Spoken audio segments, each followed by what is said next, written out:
Before we begin, in this first chapter, you are going to hear a realistic British adventure story set in the Lake District in Northern England. As well as following the story, listen carefully to the language. You learn natural expressions such as "I desperately needed a break, I couldn't be bothered." At the last minute, it crossed my mind. I had no idea. I talked myself into it. There was no turning back. I was exactly sure what I was getting myself into. Now, you will also hear useful examples for the past simple, past continuous, and past perfect, as well as natural British pronunciation and correct connected speech. As I'm speaking and as I'm reading the story, make sure that you follow the story along the way, because you will hear a lot of things, alright? Now, don't try to understand every single word, okay? Do not try to understand every single word. Instead, imagine that you are there with the narrator. Picture the streets, picture the weather, listen to the rhythm of the English, and pay particular attention to how British speakers naturally stress important words, rather than giving every word the same amount of emphasis. Now, as I'm reading the story, please notice I put the stress, intonation, my tone goes up, my tone goes down. I'd like you to do the same, please. Alright? Now, let's begin. The decision. It was Saturday morning in October when I decided to go walking in the Lake District. Looking back, it was a fairly ordinary decision. At the time, I didn't think anything particularly exciting was going to happen. I was looking for an adventure. I wasn't trying to prove anything. I simply wanted to get away from the city for a day. I've been living in Manchester for several years, and although the Lake District was only a couple of hours away by car, I hardly ever went there. I was always making excuses. I was too busy. I had too much work today. The weather wasn't very good. I was tired. I would go next weekend. There was always a reason, and somehow next week never seemed to arrive. But that Saturday morning was different. I woke up at 6:30. For a few seconds, I lay in bed, staring at the ceiling. The room was still dark. I could hear rain tapping against the window. Not heavy rain, just a soft, steady drizzle. I reached for my phone and checked the time. It was 6:37. Far too early. I mattered. I turned over and tried to go back to sleep, but I couldn't. There was something on my mind for the past few weeks. I'd been feeling completely worn out. Work had been particularly stressful. I'd been working late almost every evening, and even when I wasn't working, I seemed to be thinking about work. Emails, deadlines, meetings, phone calls. One problem after another. I needed a break, a proper break. Not an evening sitting on the sofa watching television, not an afternoon in a cafe with my laptop open. I wanted to get away from everything. I wanted some fresh air. I wanted to walk somewhere where nobody knew me. So I picked up my phone again. I opened the weather app. Manchester cloudy with a light rain.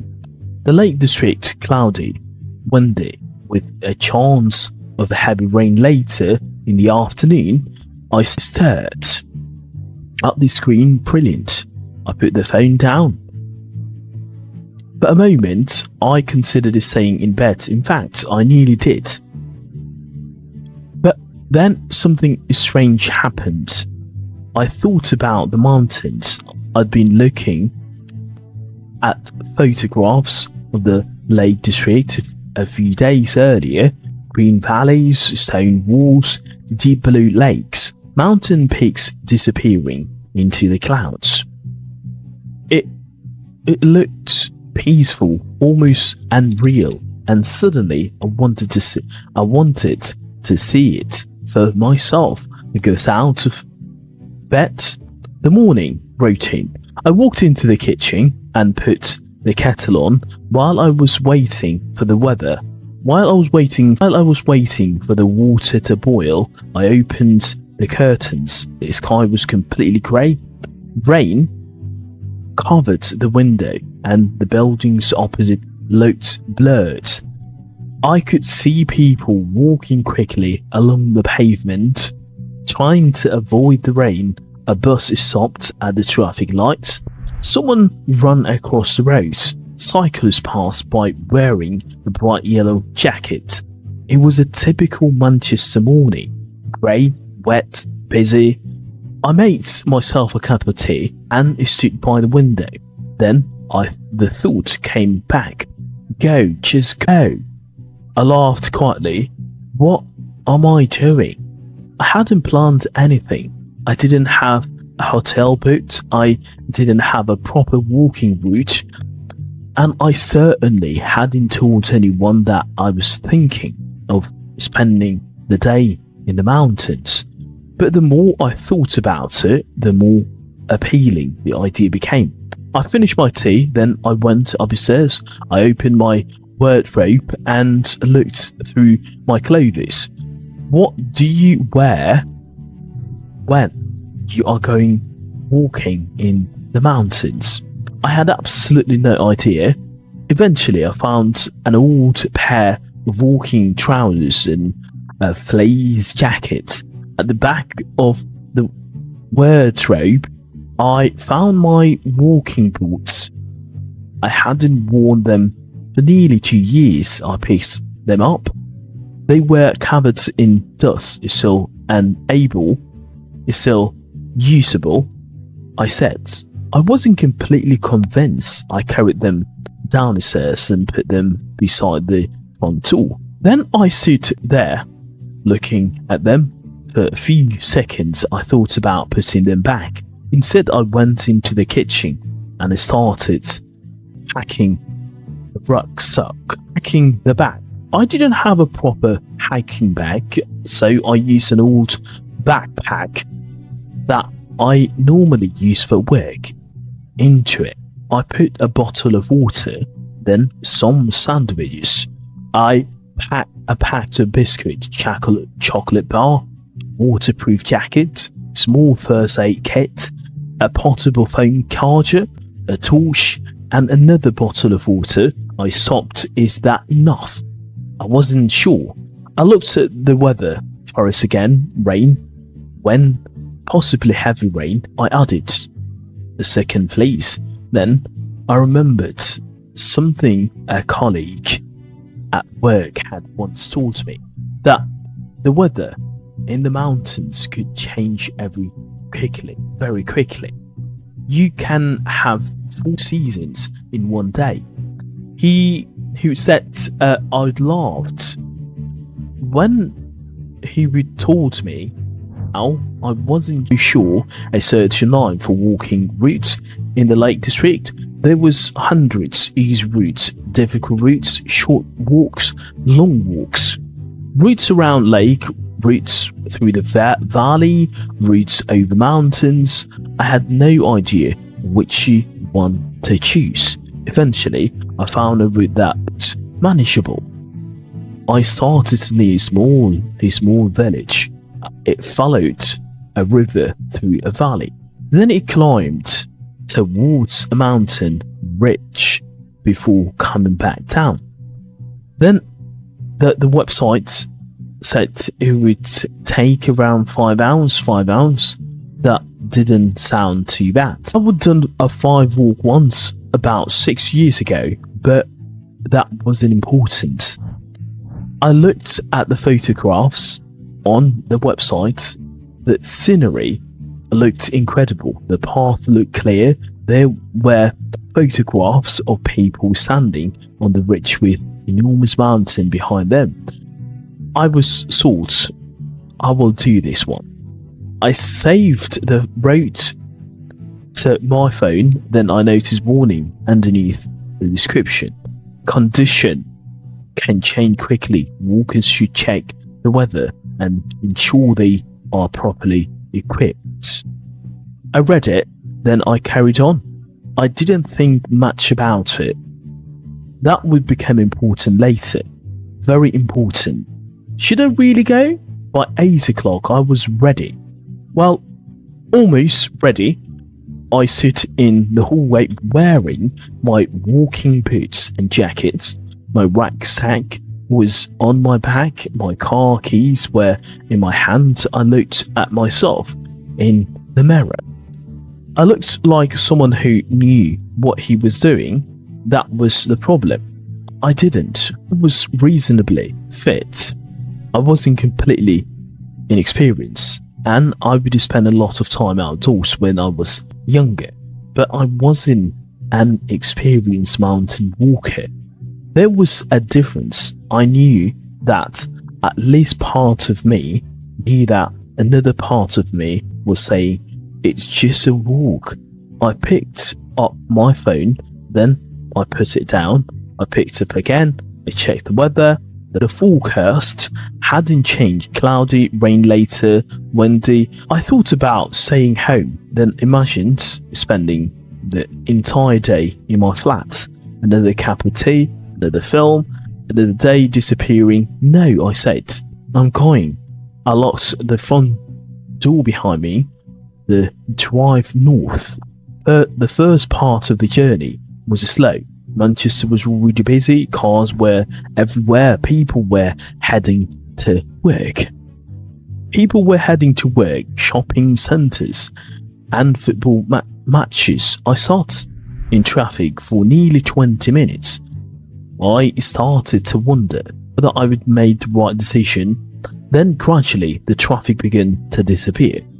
The buildings became fewer. The roads became quieter, the countryside appeared, and my mood changed completely. I turned the music down, opened the window slightly. The air was cold, fresh, different. I passed fields full of sheep, then farms, then small villages. Stone houses stood beside narrow roads, smaller. Some had smoke coming from their chimneys. Others had tiny gardens surrounded by stone walls. I slowed down. There was something peaceful about the place. I had forgotten how quickly the countryside could change your mood. I drove for another 40 minutes. Then I stopped at the small petrol station. I went inside to buy some water. There was an elderly woman behind the counter. She smiled. Morning, morning. Just water and chocolate bar, please. She picked one up from behind the counter. Going somewhere nice? I hesitated. The Lake District. Oh, lovely. I'm going walking. She looked at my boots. Then she looked at my rucksack. On your own? Yeah. She raised an eyebrow. Experienced walker? Not exactly. She laughed. Well, keep an eye on the weather. I will. Weather can turn quickly up there, I've heard. She handed me the chocolate bar. Have one? Thanks. I paid and walked back to the car. As I opened the door, I thought about what she said. Keep an eye on the weather. It sounds like perfectly normal advice. I didn't realise how important it was. Driving in the Lake District. Arrived at the village just before 11. The rain had stopped.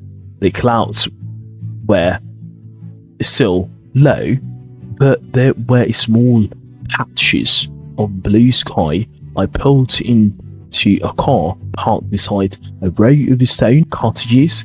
There were only a few other cars. I turned off the engine. For a moment, I simply sat there and looked through the windscreen. The mountains were enormous.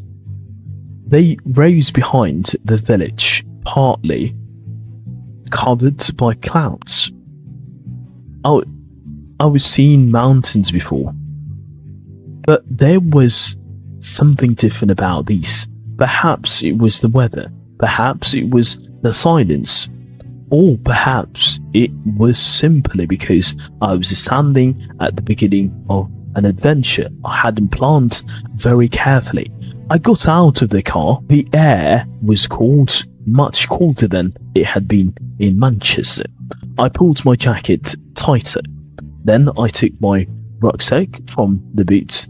I checked my phone. 94% battery. Good. I opened the route I saved. A blue lane appeared on the screen. It looks simple enough. Follow the road, cross the bridge, follow the river, climb towards the bridge. Climb towards the ridge. Come back down. 5 hours. Easy. I took photograph of the road. I thought that would be useful if I lost the signal. I didn't think about taking proper map. I didn't think about a compass. I didn't think about what would happen if my phone stopped working. I simply locked the car and started walking. The first few miles. The beginning of walking was wonderful. The path followed a small river. The water moved quickly over the rocks, making a constant rushing sound. Birds were singing in the trees. The wind moved gently through the grass. Every few minutes, I stopped to look around. I took photographs. I filmed a short video. I sent a message to a friend. Beautiful up here. Wish you were here. Then I put my phone away. For the first time in weeks, I wasn't thinking about work. I wasn't checking emails. I wasn't looking at the time. I wasn't worrying about tomorrow. I was simply walking. After 40 minutes, I came across a wooden bench. I sat down. The view was incredible. The valley stretched out in front of me. There were green fields below, separated by old stone walls. Beyond them were dark mountains. Clouds were moving slowly across the peak. I took a deep breath. This was a good idea. I smiled. At the moment, I was completely convinced that I had made the right decision. The other walkers, a little further along the path, I came across 2 walkers coming towards me. They were an older couple. Both were wearing proper walking clothes. They had walking poles and large waterproof backpacks. Morning, the man said. Morning, lovely day. I looked up at the clouds. Is it? He laughed. Could be worse. His wife smiled. Where are you heading? I showed them the road on my phone. She looked at the screen. You are going up towards the ridge? Yes. She looked at her husband. He nodded. Should be fine. Good. Just keep an eye on the weather. I laughed. Everyone keeps telling me that because it's good advice. We said goodbye. They continued towards the village. I continued towards the mountains. I watched them disappear around the corner. Then I looked ahead. The path became steeper. The trees became fewer. The mountains seemed closer. And the wind became stronger. I stopped for a moment. I could feel the first drop of rain on my face. I looked at the sky. The blue patches had disappeared. The clouds were moving quickly. I pulled my hood up. Here we go. And I kept walking. The moment everything changed. At this point, I still wasn't worried. The rain wasn't heavy, the path was clear, my phone was working, I knew where I was, at least I thought I did. I had no idea that within the next few hours, the weather would change dramatically. I had no idea I would lose the path. I had no idea that I would end up completely alone in the mountains. I certainly had no idea that I would eventually need help from a mountain rescue team. At the mountain, all I knew was that I was walking towards the ridge. I felt excited, I felt free, and perhaps most importantly, I felt confident. Too confident. Well, I look up at the mountain. The clouds were now covering the top. I took one final photograph, then I put my phone back into my pocket. I tightened the straps on my rucksacks and I continued walking. Chapter 2, the weather changes. The rain began almost as soon as I left the village behind. At first, it was barely noticeable. A few drops landed on my jacket, then disappeared. I carried on walking. The path climbed gradually through the valley, and every few minutes I stopped to look behind me. The village was getting smaller. The houses looked like tiny grey shapes in the distance. The mountains, however, seemed to be getting bigger. I could no longer see their tops. Clouds had gathered around the peaks and were moving slowly down the slopes. I checked my phone. There was still plenty of battery. The map showed that I was on the right path. According to the route, I had another hour before reaching the ridge. I wasn't worried. If anything, I was enjoying myself. The air had become colder, but the rain wasn't heavy enough to cause any real problems. I pulled my hood over my head and continued walking. For the next 20 minutes, everything was fine. Then the wind changed. It came suddenly from behind me, pushing against my back. I stopped. The trees were moving violently. Branches were shaking above my head. Leaves were blowing across the path. I look up. The clouds were moving much faster now. I could hear the wind rushing through the valley. I decided to put my waterproof jacket. I took my rucksack off, opened it, and pulled the jacket out. As I was putting it on, first heavy drops of the rain hit the ground. Within seconds, the rain became much stronger. I pulled hood tightly around my face. Right, I said to myself, maybe I should turn back. I looked at the map. I wasn't far from the ridge.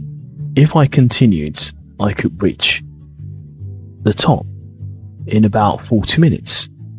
I turned around. I would have to walk all the way back to the valley. I stood there for a moment trying to decide what to do. Then I remembered the weather forecast, rain in the afternoon. I looked at my watch. It was only 2:30. I still had several hours of daylight, so I decided to continue. That was the decision that changed everything. I started walking again. The path became steeper. Rain was falling harder now, and water was raining down the rocks. My boots were getting wet and getting wet. The wind was becoming stronger every now and then. I stopped to check the map. The blue line on my phone showed that I was still going in the right direction, but something had changed. The landscape no longer looked the same. Earlier I had been able to see the valley clearly. Now everything was covered in mist. The mountains had disappeared, the trees looked darker, the path seemed narrow. I slowed down. I was beginning to feel uncomfortable. I told myself that it was just the weather. There was nothing to worry about. I had food, I had water, I had a torch, I had a phone, and I knew where I was at least. I thought I did continue swimming. After another 20 minutes, I reached a small wooden sign. The writing was difficult to read because of the rain. I whipped the water sign with my sleeve. There were 2 arrows. One pointed left, the other pointed right. I looked at my phone. The map showed the path continued straight ahead, but there was no path straight ahead. I walked a few meters further, nothing. I turned around, the path behind me was barely visible. I went back to the sign, left or right. I checked the map again. The GPS showed that I was close to the route. I zoomed in, the screen froze and waited. Nothing happened. I tried again, still nothing. The rain was falling directly onto my phone. I whipped the screen. The map suddenly appeared. I was standing beside a small stream. The route seemed to go left, so I chose the left-hand path. For the next 10 minutes, the path was easy enough to follow. Then it became muddy. My boots sank into the ground with every step. I had to slow down. The rain was raining down my face. My gloves were socked. Couldn't feel my fingers properly. I stopped and checked the time. 3:15. I had been walking for more than 4 hours. I suddenly realized how tired I was. I took a chocolate bar from my rucksack and ate it while standing in the rain. It tasted better than anything I would eaten all week. I drank some water. Then I looked around. There was no one else in the sight. I hadn't seen another walker for almost an hour. The silence was strange. The only sounds were the rain, the wind, and the water raining down the hillside. I started walking again. A few minutes later, I heard something behind me. I stopped. The sound stopped too. I turned around, nothing. I waited. Then I heard it again. Branch breaking.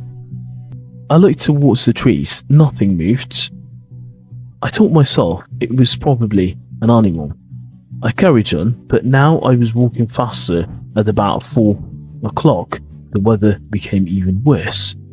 The rain was now coming down so heavily that I was barely see 10 meters in front of me.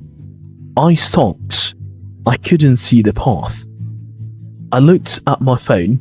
The battery had dropped to 63%. I opened the map. The blue dot was moving slowly. I looked around. The route seemed to be somewhere below me. I had somehow climbed too high. I turned around and tried to retrace my steps, but after a few minutes I couldn't remember exactly where I would come from. I stopped again. My heart began to beat faster. I looked at the map. The blue dot was still moving. I walked in the direction it suggested. Then the signal disappeared. The map stopped updating. I waited. Nothing. I lifted my phone above my head. It's still nothing. I moved a few meters. Nothing. I walked back. It's still nothing. I tried calling my friend. The call didn't connect. I tried again. Nothing. I looked at the screen. No signal. For the first time that day, I felt genuinely frightened. I had always imagined getting lost as something that happened to other people. People who didn't pay attention. People who weren't prepared, people who took stupid risk. But now I was standing alone on a mountain in a heavy rain with no signal, no clear idea where the path was, and suddenly I understood how quickly things could go wrong.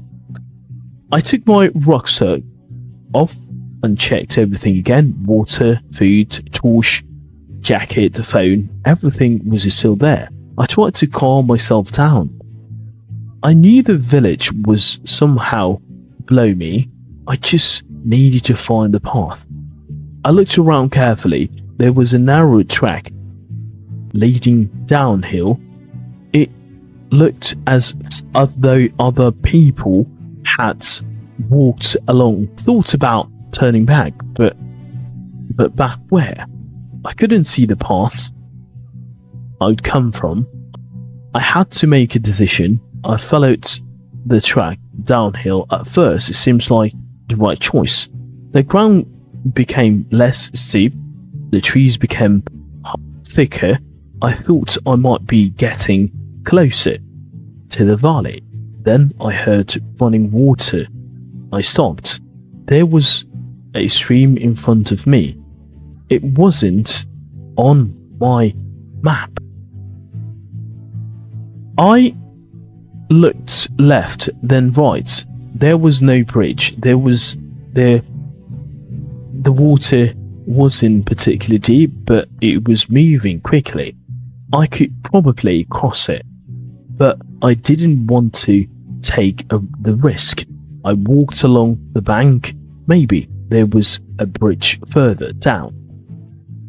I followed the stream for several minutes, then rain continued to fall. My trousers were soaked, my boots were full of water. Then I saw something wooden structure through the trees. I walked towards it. It was an old bridge. It wasn't the bridge I was looking for. One side had collapsed. The wooden boards were broken. The bridge was completely unusable.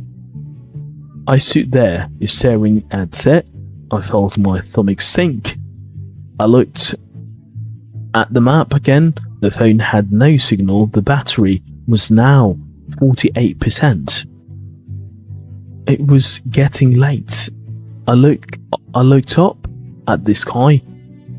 It was already beginning to get dark. I decided to go back. I followed the stream in the opposite direction, but after about 10 minutes, I realized I couldn't remember where I started. The trees all looked the same. The rocks all looked the same. The rain had covered by footprints. I stopped, turned around slowly. Nothing looked unfamiliar. I took my phone out again. No signal. I tried the map. The blue dot appeared for a few seconds, then it disappeared. I stood completely still. My breathing became faster. I could feel panic beginning to take over. I shouldn't panic, I knew, but knowing something and actually doing it are two different things. I closed my eyes. I took a deep breath, then another. I looked around. There was a large rock nearby. I walked towards it, sat down. For several minutes, I did nothing. I simply listened to the rain. Eventually, I opened my rucksack. I took out my waterproof jacket and wrapped it around myself. Then I checked my phone, 39%.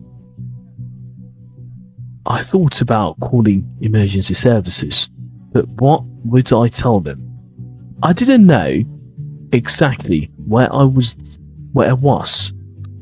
I didn't know the name of the mountain. I couldn't see any landmarks. I didn't even know whether I was going up or down. I decided to wait. Perhaps the clouds would clear. Perhaps I would recognize the path. I sat there for another 10 minutes.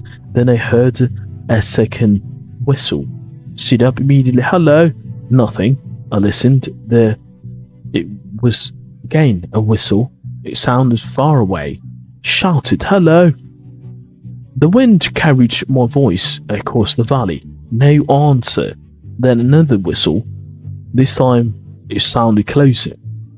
I grabbed my rucksack, the switches my torch beam disappeared into the rain. I started walking towards the sound. The whistle came again. I followed it carefully. I wasn't sure whether it was getting closer or further away. Through the mist, I saw a small light moving between the trees. I stopped. Someone was there. I raised my torch. The light stopped. Then I heard a voice. Hello? I shouted back. Hello? The person started walking towards me. A few seconds later, a man appeared. He was wearing a dark waterproof jacket and carrying a large rucksack. He looked calm, almost too calm. Are you right? He asked. Yes. He looked at me, then he looked at my clothes. You don't look right. I laughed nervously. I think I'm lost. He nodded. Where are you trying to get to? I told him the name of the village. He looked at me for a moment, then he pointed in the opposite direction. You're going a wrong way, I said at him. What? You're heading further into the valley. I looked behind me. The rain was still falling. The mountains had completely disappeared in the darkness. The man looked at my phone. Where did you get the route? Online. He shook his head. That's an old route. I felt my stomach drop. Old. Yeah. He pointed down the valley. There was landslide here last year. I looked at him. Is the route closed? He nodded. Parts of it are. I didn't know what to say. He smiled slightly. Don't worry. Then he looked towards the mountains. We will get you back. And for the first time that evening, I felt that I might actually be safe. But I didn't yet know who this man was. And I had no idea how much further I still had to go before I reached the village. The man stood a few meters away from me, this torch pointing towards the ground. Rainwater was running from the edge of his hood. For a moment, neither of us said anything. I was still trying to understand what had happened. A few minutes earlier, I'd been completely alone. Now, there was someone standing in front of me, telling me that I was going in the wrong direction. Are you sure? I asked. He looked at me, pretty sure. He sounded calm, too calm, considering the weather. Have you been walking around here for long? Most of life. He smiled. Well, not literally, but I've been coming up here since I was a kid. I looked at his equipment. He had a proper mountain rucksack, waterproof, trousers, walking poles, and a powerful head torch. He looked like someone who knew exactly what he was doing. I looked down at my own clothes. My trousers were soaked. My boots were covered in mud. My jacket was dripping. I suddenly felt embarrassed. You've not had a very good afternoon, have you? I laughed. No, he smiled. Come on. He pointed towards the trees. We need to get you off the mountain. I followed him. He walked slowly. The man stayed in front of me, checking the ground before every step. The path was barely visible. In some places, there wasn't really path at all. There were just rocks, mud, and wet grass. I had to concentrate, and every step, what's your name? I asked. Mark. I'm Daniel. Nice to meet you, Daniel. Wish it were under better circumstances, he laughed. Believe me, I've met people in worse situations, really. Oh, yes. He stopped suddenly. I almost walked into him. What is it? He pointed towards the ground. Look down. There were footprints in the mud. They were much larger than mine. Sheep? I asked. He laughed. No. Then what? Boots? I looked at him. Right. He smiled. Someone has been along here recently. That made me feel better. If other people had used the path, perhaps it would eventually lead to somewhere. We continued after about 10 minutes. Mark stopped again. He turned around. How much water have you got? About half a bottle. He looked at me. Half. I started with 2 bottles. Good. I realised that he wasn't joking. Why? Because you've still got a fair way to go. I noted. He opened his rucksack and took out a bottle. Take this. No, I'm alright. Take it. I've got some left. He held the bottle out. You won't need it. I accepted it. Thanks. Don't mention it. We continued walking. The rain was beginning to haze. It wasn't stopping completely, but it was no longer hammering down. The wind, however, was still strong. Every now and then, I guess pushed against us. I kept my head down. Mark walked confidently through the darkness. He didn't seem to need his map. He knew exactly where he was going. Where we're going, I asked. I recognized the landscape, but you can't see anything. I can't see enough. I looked around. All I could see were trees and darkness. How? He laughed. Experience. I thought about that. There was something reassuring about walking behind someone who wasn't constantly checking a phone. I took mine out again. The battery was 31%. It's still no signal. I put it away. Have you been lost up here? I asked. Of course, really. Everyone gets lost eventually. Even you, especially me. He laughed. What do you mean? When I was younger, I thought I knew everything. What happened? I learned that mountains don't care how confident you are. I smiled. That sounded familiar. We reached a wider path. It was still muddy, but at least we could walk side by side. Mark pointed ahead. There is a river. Somewhere down there. You can hear it. Yes, I listened. At first, I couldn't hear anything. Then I hear it. Water. A constant rushing sound. How far are we from the village? Maybe an hour. I looked at my watch. Nearly 6 o'clock. An hour.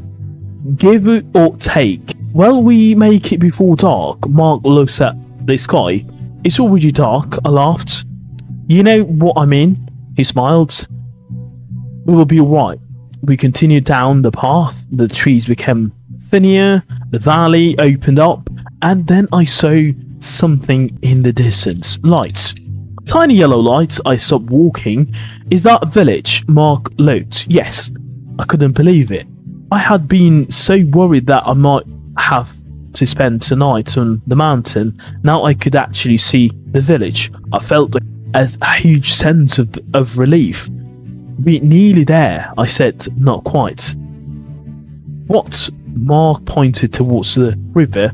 We've got to cross. Looked down. The river was wider than I expected, and much faster. There was no bridge. I looked at Mark. Where is the bridge? He shook his head. There's not one here. I stared at the water. Then how we across? There's a crossing further down. How far? About 20 minutes. I sighed. Right, come on. We followed the river. The path became narrower, and on our left was the river. On our right was a steep slope covered in the wet grass. I walked carefully. At the point my foot slipped, I fell forward. Mark grabbed my arm. Careful. I'm alright. He didn't let go immediately. Take your time, I noted. We continued. A few minutes later, we reached a small clearing. There was an old wooden sign, Mark showing his torch on it. His writing was faded. Is this the crossing? Yes. I looked around. There was a narrow section of the river. There was a large rock oasis, a natural path. I stirred. We are supposed to cross that, yes. Are you serious? Completely. I looked at the water. It was moving quickly around the rock. Is it safe? Mark didn't answer it immediately. He walked closer to the river. He checked the rocks. Then he looked up a stream, then down a stream. Finally, he turned towards me. It should be. He laughed. There is never 100% guarantee in the mountains. I didn't find that particularly reassuring. He crossed first. He moved slowly from one rock to another. I watched every step. When he reached the other side, he turned around. Your turn. I took a deep breath. Then I stepped onto the first rock. It was slippery. Put my foot down carefully. Then next one. The water was moving quickly beneath me. I didn't look down. I took another step. Then another. I was almost across. Suddenly, my right foot slipped. I lost my balance. My arms flew out. For a second, I thought I was going into the river. Then Mark grabbed my arm. Got you. He pulled me towards him. I landed on the bank. I sat down. My heart was racing. Mark looked at me. You right? Yeah. I laughed nervously. That was close. Very. I looked back at the river. I couldn't believe how quickly it had happened. 1 second, I'd been walking normally. The next, I was almost in the water. Mark helped me to my feet. That's why we take our time. I nodded. I understand. We walked on. The village lights became brighter. I could see the road now. I could even see a few cars. I felt as though I had been walking for hours. My legs were aching. My shoulders hurt from carrying the rucksack. My clothes were cold and wet, but I didn't care. I was almost there. Then Mark stopped. What? He looked towards the road. There. A car was parked beside the track. Its headlights were on. 2 people were standing beside her. One of them raised a hand. Mark waved back. Who are they? Friends. They waited for us. As we approached, one of them walked towards me. Are you Daniel? Yes. I'm Sara. We heard you were lost. I looked at Mark. You called them? Yes. I hadn't even realized. Sara smiled. Don't worry, you are safe now. Those words made me realize just how frightened I actually been. I hadn't wanted to admit it, but I had been scared. Very scared. Thank you, I said. She nodded. Let's get you somewhere warm. They drove us back to the village. I sat in the back seat, wrapped in the blanket. For the first few minutes, I didn't say anything. I simply watched the lights outside the window. The rain had almost stopped. The mountains were hidden in darkness. I wondered how different the same landscape would look in the morning. When we reached the village, Sara took me into a small building. There were several people inside. Someone gave me a cup of hot tea. I held it between my hands. The warmth felt incredible. A man sitting at the table looked at me. First time walking up there? Yes, he smiled. Thought so. Everyone laughed. I laughed too. Then Sara sat down beside me. You were lucky, I know. Do you know what went wrong? I thought about it. I followed an old route, yes. And then I lost the path, yes. I relied too much on my phone, she noted. That's the common mistake. I looked at the cup of tea. I thought I was prepared. You had food and water, yes. You had a jacket, yes. But you didn't have a proper map. No. And you hadn't told anyone exactly where you were going. I looked up. No. She smiled gently. That's the important part. I nodded. She stood up. You should get some rest. I thanked her. Then I looked around the room. For the first time all day, I felt completely safe. Later that evening, I went back to my guest house. I took a long hot shower, changed into dry clothes. Then I sat on the edge of the bed. My phone was almost dead. I plugged it in. Within a few minutes, messages started appearing. Friends, finally. Work, people asking where I was. I realized something. I hadn't told anyone I would gone to the mountains. If something had happened to me, nobody would have known where to start looking. That thought frightened me more than anything that had happened on the mountains. I lay back on the bed. I thought about the day, the decision to leave Manchester, the rain, the disappearing path, the river, the darkness, the stranger, and the moment I would nearly fallen into the water. I closed my eyes. Tomorrow I would go home, but before I did, there was something I wanted to understand. Why had I been so confident? Why had I ignored the warnings? And why had I assumed that because I could see a route on my phone, I automatically knew where I was going? I didn't have the answers yet, but I knew one thing. I'd learn a lesson and wasn't going to forget it. Not this time. Chapter 4: The Night in the Mountains.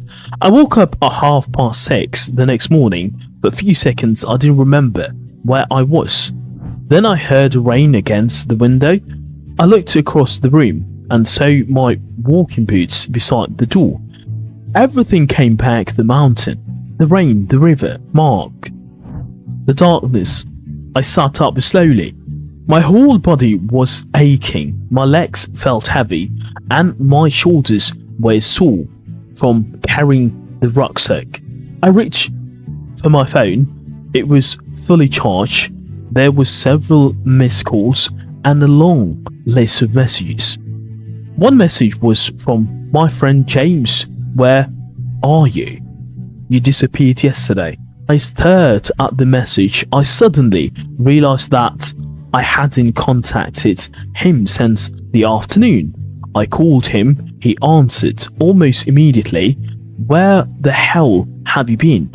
I laughed. Good morning to you too. Don't joke. I've been trying to get hold of you since yesterday. I'm sorry. Are you alright? Yeah, I'm fine. There was a short silence. What happened? I looked out of the window. I got lost. What? I got lost in the mountains. James didn't say anything. Then he said, You what? I laughed again. I got lost. Are you serious? Yes. How?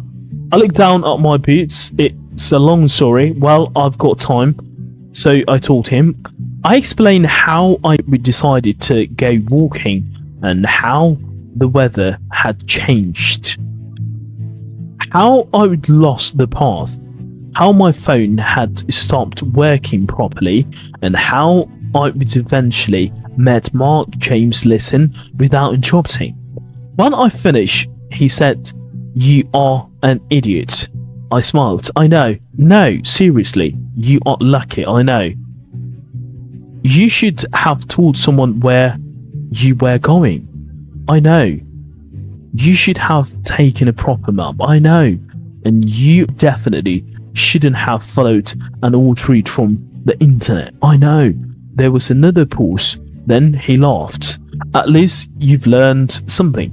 Hopefully, we talked for another 10 minutes. Before we hang up, he said, promise me one thing. What? Don't do it again. I smiled. I promise. I didn't know it yet, but that promise was going to be tested sooner than I expected. I went down the stairs for breakfast. The guest house was quiet. A few other guests were sitting around the room, talking softly. I ordered eggs, toast, and a large pot of tea. While I was waiting, I looked out of the window. The rain had stopped. The sky was still grey, but the clouds were beginning to break. The mountains were visible again. They looked completely different in daylight. I could see the ridge I'd been trying to reach the previous afternoon. It looked enormous. I stared at it for several seconds. I couldn't believe I'd been there the night before. A voice behind me interrupted my thoughts. Better from town here, isn't it? I turned around. It was Mark. He was standing behind me with a cup of coffee. I smiled. Much better. He sat down. How did you sleep? Like a log. Good. How about you? Fine. I looked at him. Do you always rescue strangers in the mountains? He laughed.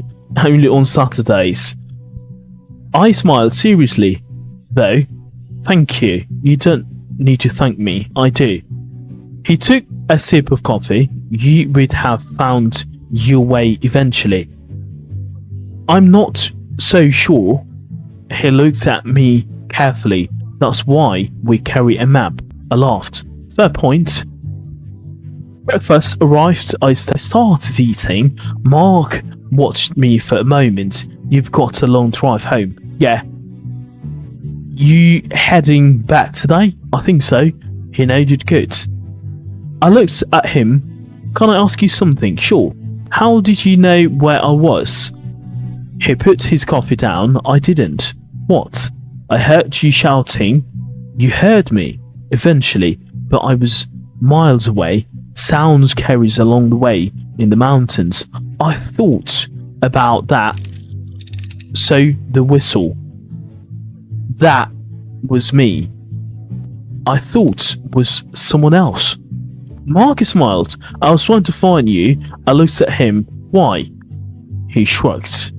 Because you sounded lost. I laughed. That's a very good reason. He smiled. Then his expression became more serious. You were lucky, I know. No, I mean really lucky. I stopped eating, he continued. The weather was getting worse. You were on the wrong side of the valley and it was getting dark, I know. If you hadn't found me... He didn't finish the sentence. He didn't need to end the sun. After breakfast, I decided to take a short walk around the village. Not into the mountains, just around the village. I wanted to clear my mind. The rain had left everything wet. Water was dripping from the roofs. Small streams were running along edges of the road. The air smelled fresh. A few people were walking their dogs. Children were riding bicycles. It was hard to believe that only a few hours earlier I'd been sitting alone in the darkness. I walked towards the river in the daylight. It looked completely harmless. The water moved quickly over the rocks, but it was clear. I stood on the bank and watched it. Then I remembered crossing it previous night. I remembered my foot slipping. I remembered Mark grabbing my arm. I took a deep breath. I didn't want to think about what might have happened, so I turned away. As I walked back towards the village, I noticed a small outdoor shop. I went inside. The man behind the counter looked up. Morning, morning. I looked around. Maps were hanging on the wall. Proper maps, waterproofs, compasses. torches, walking poles, everything I should have had with me. I picked up a map of the area. The man behind the counter noticed. Going walking, I laughed. No, not today. He smiled. Wise decision. I bought the map, then I bought the compass. The man handed them to me. You will need those definitely. Well, definitely will. He smiled. First time in the area. Yes. He looked at me. Then you learn quickly. He smiled. I already have. I returned to the guest house and picked things before leaving. I went down the stairs to say goodbye. The owner was standing behind the reception desk heading home. Yes, to enjoy your adventure. I laughed. That's one word for it. She smiled. Come back when the weather's better. I might. Just don't get lost next time. I'll try not to. She handed me a small piece of paper. What is it? The number for the local mountain rescue team. I looked at it. Hopefully I won't need it. Hopefully I put it in my wallet. Then I picked up my rucksack. As I walked towards the door, I noticed Max sitting in the corner. He stood up. Leaving? Yeah. He shook my hand. Take care, you two. I hesitated, then I said, Mark, yeah. Why do you keep coming back here? He looked through the window towards the mountains. For a moment he didn't answer. Then he smiled. I suppose I liked the challenge. The challenge. Every time you come here, the mountain is different. I looked outside to understand. Do you thought about it? Maybe. He laughed. That's enough. We said goodbye. I walked outside. I put my bag in the car. Before getting in, I looked back at the mountains. The clouds were beginning to disappear. Sunlight was touching the peaks. They looked beautiful. For a moment, I felt tempted to go back up, to finish the walk I started. But I stopped myself. Not today. I had something to prove.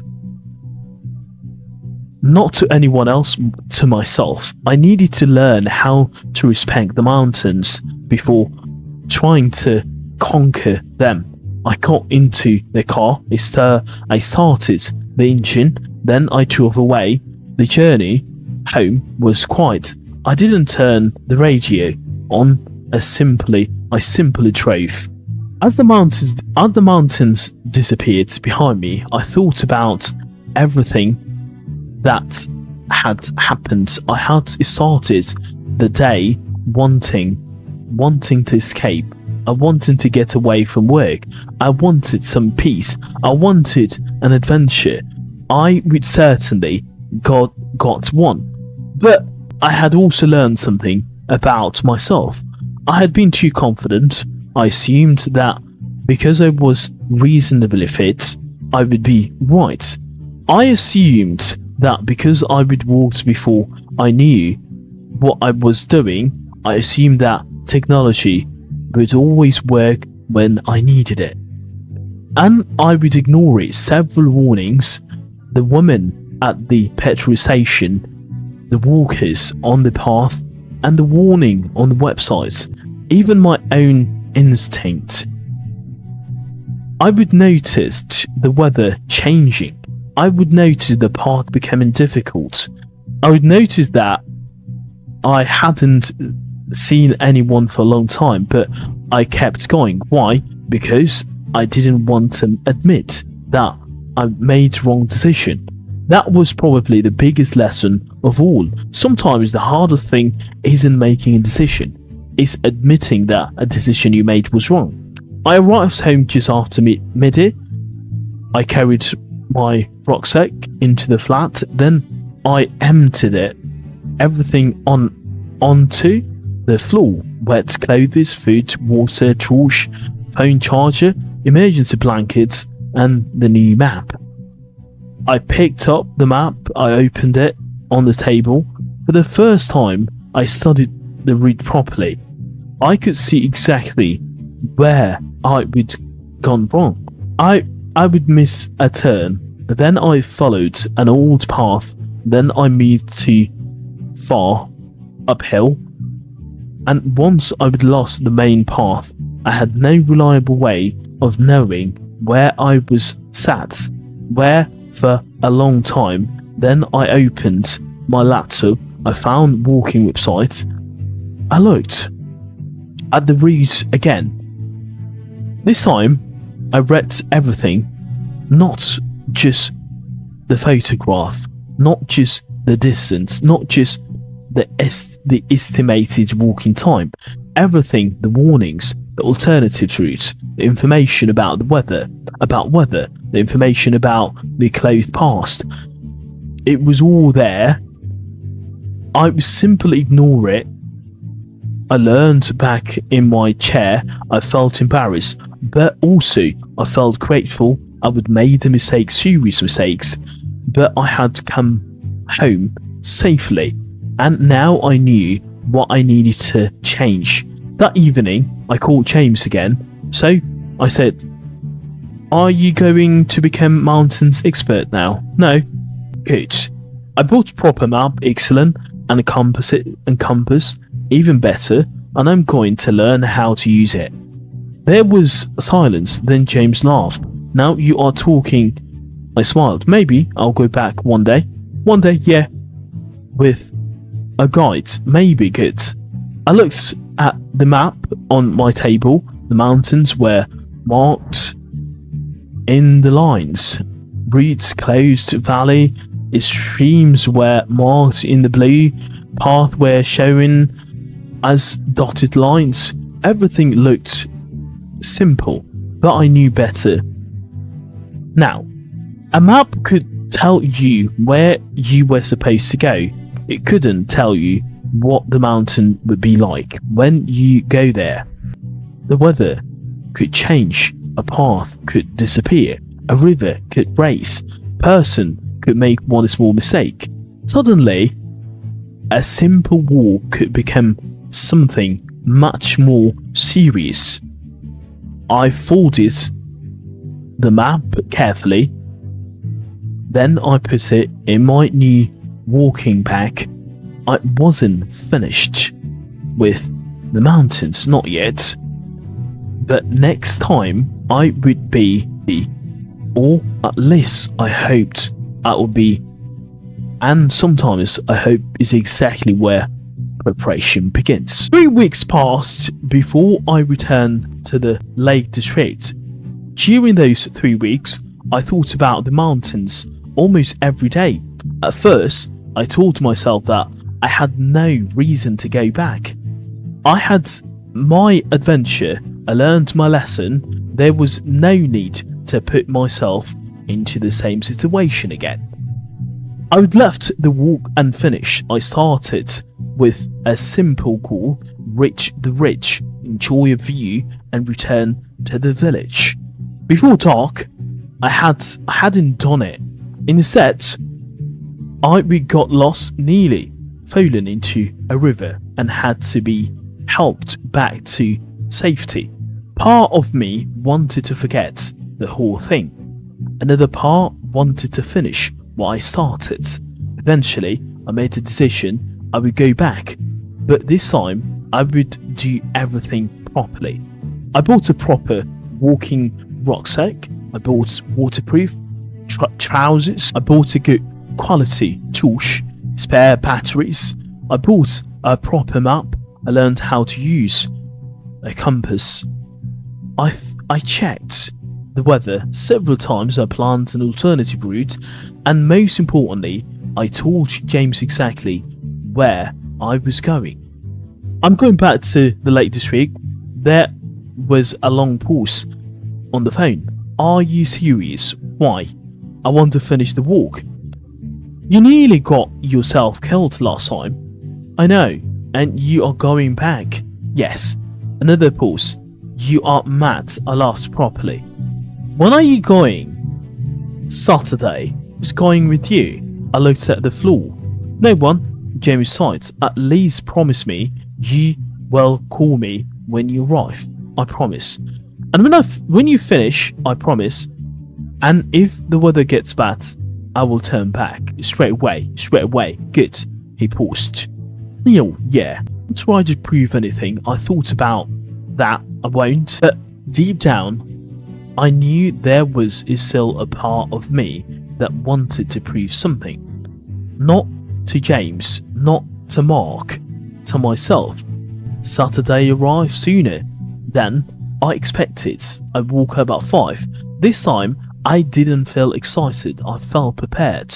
There was a difference. I checked my equipment carefully. Map, compass, torch, spare batteries, water, food, first aid kit, emergency blanket, phone, possible charger, whistle, etc.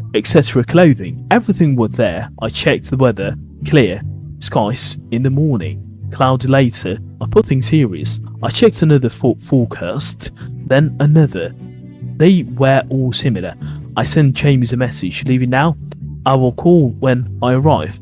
His reply came almost immediately. Be careful.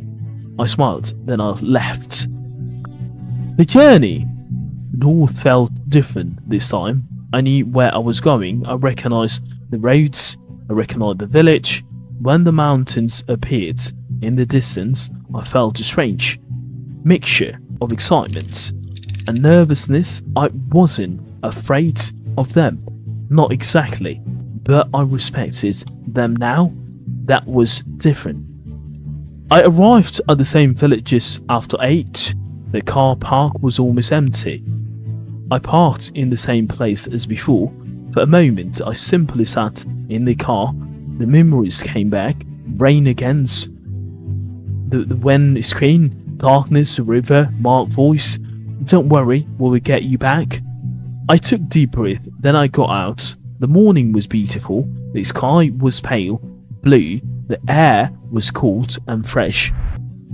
There were hardly any wind. The mountains were completely visible. I could see the ridge clearly. This was the mountains I would failed to reach. Today, I was going to try again. I walked through the village to the same cafe was open. I stopped outside. Then I noticed someone sitting near the window. Mark. Couldn't believe it. I walked inside. He looked up. Well. I smiled. Morning. What were you doing here? Finished the walk.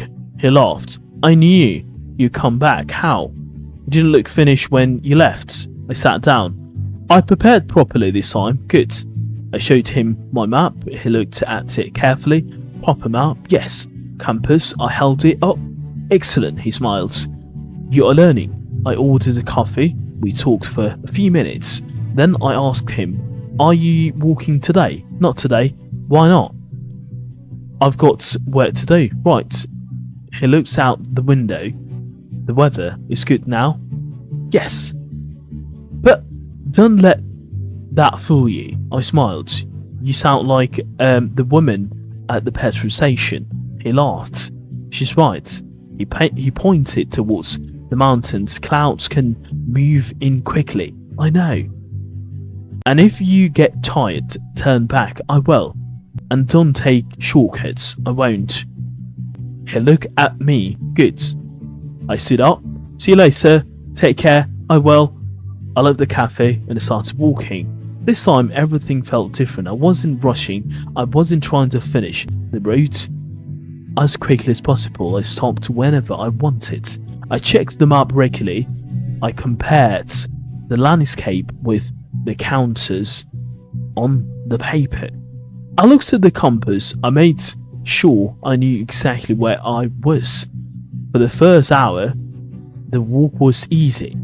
The river was calm. The trees were still. Birds were singing. The mountains looked beautiful in the morning sunlight. I stopped beside the same bench where I was sat there weeks earlier. I remembered thinking there was a good idea. I smiled.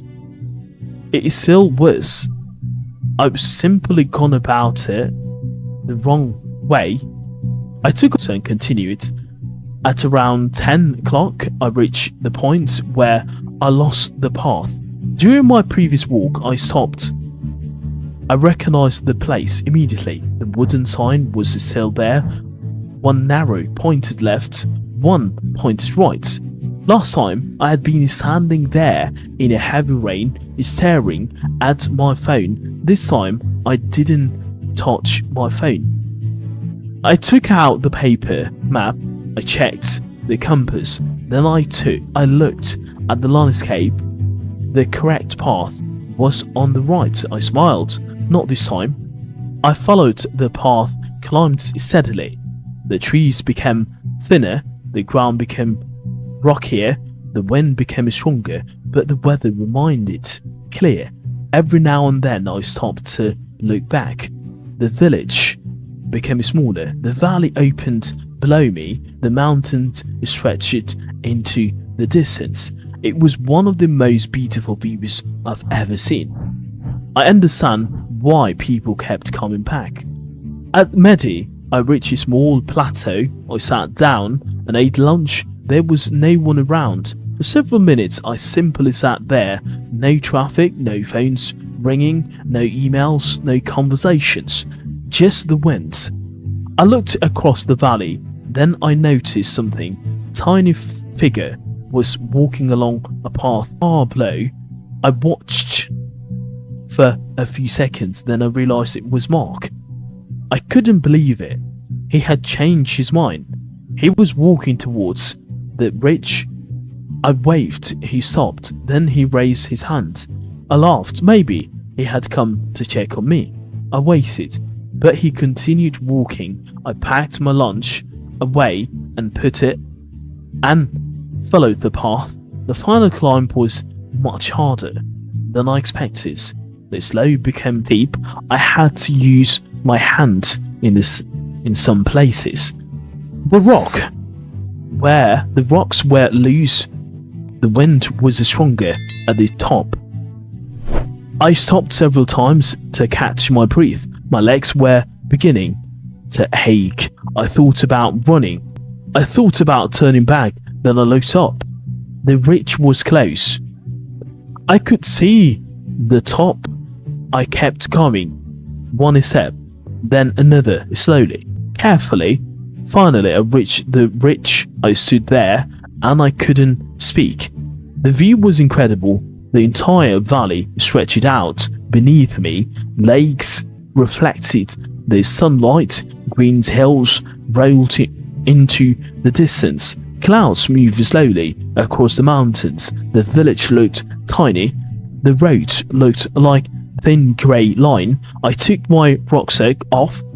I sat on a rock and I smiled. I made it.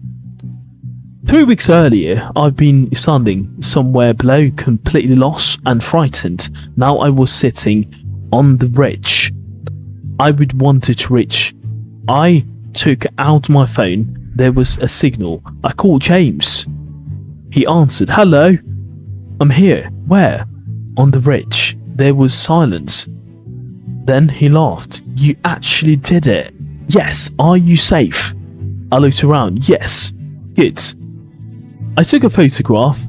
I'll send you a picture. Please do. I sent it. A few seconds later, his reply arrived. Worth it. I looked at the view. Then I typed. Absolutely. I stayed on the ridge for almost an hour. The weather was still good, but then I noticed something. Clouds were beginning to gather in the west. They were moving towards the mountains. I looked at my watch. 2:30. I still had several hours before sunset, but I remembered my promise. If the weather gets bad, turn back. I didn't wait. I packed my bag, checked the map, then I started down. Halfway down the mountain, I looked back. The ridge was disappearing into clouds. I stopped for a moment. I simply watched. Then I turned around and I kept walking. This time, I didn't ignore the warning. I listened. By the time I reached the valley, light rain had started, nothing serious. I walked steadily towards the village. The path were familiar now. The trees looked different in the afternoon light. The river was running beside me. I could hear birds in the distance. Eventually, I saw the first houses. I had done it. I reached the village before dark, and this time I hadn't needed to be rescued. I walked into the same cafe. Mark was sitting at the same table. He looked up. Well, I smiled. I made it. He nodded. I knew you would. I sat down. He did. How did you know? He smiled. Because this time you were prepared. He orders another coffee. I look through the window at the mountains. They are beautiful. They are. I thought for a moment, do you know what the strange thing is? What? I thought the adventure was about reaching the top. Mark looked at me and I smiled. It wasn't. He waited. The important part was learning when to keep going. I paused and when to turn back. Mark smiled. Now you understand. Outside, the rain began to fall. The mountains disappeared behind the clouds. But this time, I wasn't worried. I was exactly where I needed to be. Chapter 6. The Hidden Valley. The rain continued through the night. By the morning, the village was covered in a mist. I woke up early and looked out of the window. I couldn't see the mountains. Everything had disappeared behind a thick layer of clouds. I made myself a cup of tea. I stood by the window. Part of me wanted to stay inside after all. I would already completed the walk. There was no reason to go back out.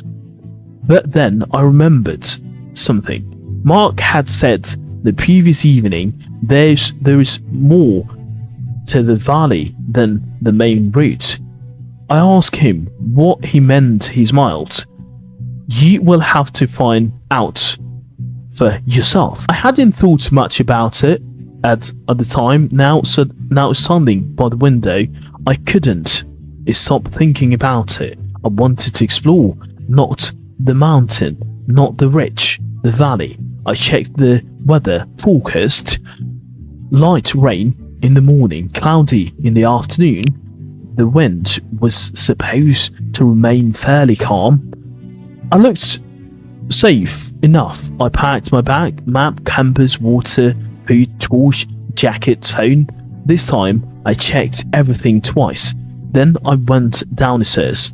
The owner of the guest house was preparing breakfast. You are up early. I couldn't sleep. Going walking just for a few hours. She looked towards the window. In this weather, it's only mist. She shook her head. That's what people always say. I smiled. I'll be careful. Good. I finished my breakfast and I left. The village was almost empty. The rain had stopped, but the roads were wet. Mist hung over the fields. I followed a narrow road away from the village. After about 20 minutes, I reached the river. It was much higher than it had been the previous day. It was much higher than it had been the previous day. The rain had caused the water level to rise. I stopped. I didn't want to cross it. Fortunately, I didn't need to. The map showed another route on the other side of the valley. I followed the route until I found a small wooden gate. Beyond, it was filled. I opened the gate and walked through. The grass was wet. My boots became muddy. Almost immediately, a few sheep looked at me as I passed. One of them started following me. I laughed. Are you coming with me? It followed for another 30 meters. Before stopping, I continued alone. The path became narrower. There were no signs, no benches, no information boards, nothing to tell me where I was going. But the map showed a path. I followed it. After half an hour, I reached a small hill. From the top, I could see the valley below. It was beautiful. The mist was beginning to lift. Sunlight was breaking through the clouds. I could see a lake in the distance. I hadn't seen it from the mountain route. Took out my map. The lake wasn't marked. I checked again. There it was, a tiny blue shape hidden between the hills. It was simple and never noticed it. I wondered why. Then I saw something, a path leading down towards it. I looked at the time, 10:30. I had plenty of time. I decided to go. The path down was steep. I had to slow down. The ground was slippery, and there were loose stones everywhere. I kept one hand on the walking pole. I would bought after my first adventure. After 20 minutes, I reached the bottom. The lake was much larger than I would expect it. It was almost completely still. There were trees on the far side. Behind them, mountains rose into the clouds. I stood there for a few minutes. I had never seen anything like it. There was no one around, no tourists, no walkers, no cars, nothing. I felt like I would discover a secret place. I sat beside the water and I ate my lunch. The silence was incredible. I could hear the wind moving through the trees. Occasionally, a bird called from somewhere in the distance. I checked my phone, no signal. That didn't bother me this time.